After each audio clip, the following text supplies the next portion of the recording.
Je crois que tout le monde a dit ce qu'il fallait dire. Nous, plutôt, on parlera du programme de Sidi National U23. Sachez que l'équipe a un regroupement le 10 à Toulon pour jouer le 15 contre l'Ouzbékistan et le 19 contre l'Argentine. Après, on se retrouve à la résidence de l'ambassadeur de Guinée à Paris pour quitter et rentrer à Nice le 20. Le 24, nous jouons contre Nouvelle-Zélande. Le 27 contre la France. Et le 30, les deux premiers matchs, ça se joue à Nice. Et le troisième match se jouera à Saint-Étienne contre les États-Unis. Je pense que les dispositions sont prises par le gouvernement et nous félicitons le ministre qui fournit des efforts énormes, qui nous accompagne. N'eût été l'effort du ministère, le gouvernement et en particulier le président de la République, le général Mamadi Doumbouya, qui m'a personnellement demandé de tout faire que l'équipe se qualifie au JO et à la Coupe du Monde.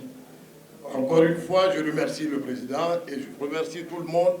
Je suis à votre disposition pour des questions. Aussi, renouveler ces mêmes remerciements pour nos athlètes, pour l'équipe également, les Sidi, qui ont donc pu se qualifier pour ces JO, qui représentent, donc au-delà de l'aspect sportif, athlétique, qui représente une sorte de melting pot, parce qu'il s'agit quand même de la réunion en un seul point de plusieurs nations, je dirais de tous les pays du monde.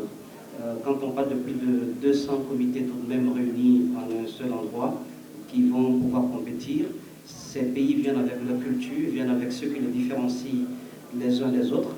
Et bien, la Guinée ne souhaite pas se laisser compter un tel événement. C'est pourquoi nous allons en marche donc, de ces compétitions, faire briller la Guinée sur le plan artistique et culturel, pour que l'humanité qui sera donc à Paris sache qu'au-delà du sport, la Guinée également est un pays de culture, est un pays qu'il faut visiter, et c'est tout cela qui constitue le branding.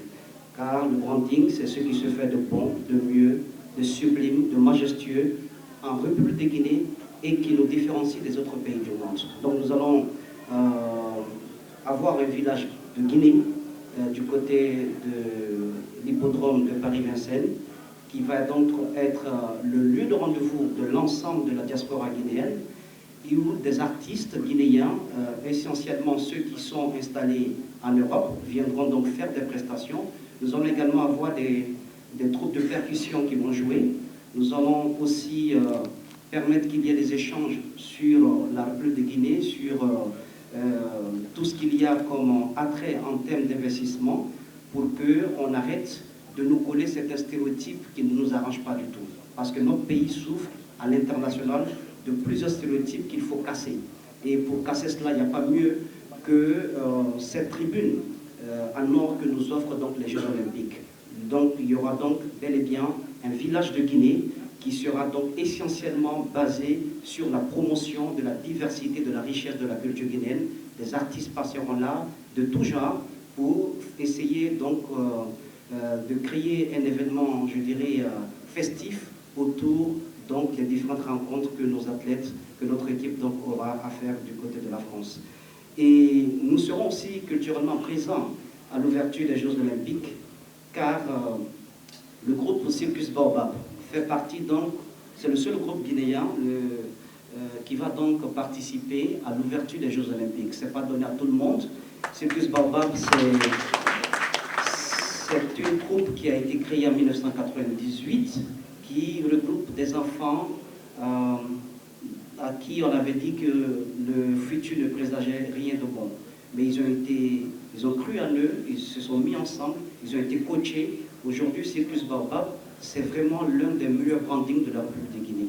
Des dates sont calées sur 1 an, sur 2 ans, partout dans le monde.